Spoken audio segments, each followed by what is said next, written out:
Situazione molto positiva confermata dall'azienda ospedaliera di Padova perché nell'ultima settimana i numeri relativi alla pandemia hanno subito una flessione. 1589 soggetti positivi a Padova su 10.531 in tutto il Veneto, il 15%, percentuale calata rispetto alla scorsa di 1,8 punti e 846 unità.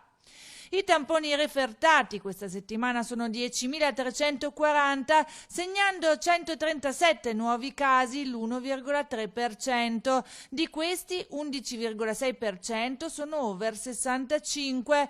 1.486 sono le missioni di soccorso del SUEM 118 negli ultimi 7 giorni. Del totale delle richieste di intervento, 60 hanno riguardato pazienti Covid positivi o sospetti.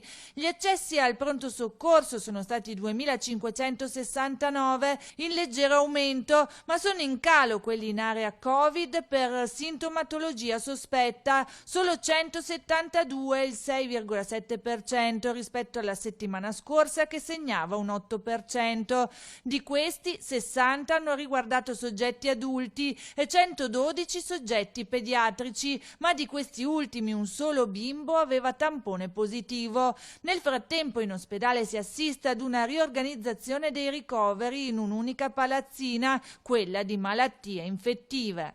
Abbiamo accorpato tutte le presenze, tutte le persone che sono affette da una sintomatologia importante, da coronavirus, sintomatologia che ha richiesto il ricovero, le abbiamo portate per quanto riguarda l'area medica e la subintensiva all'interno delle malattie infettive, che a sua volta hanno riorganizzato e si trovano tutte su un piano.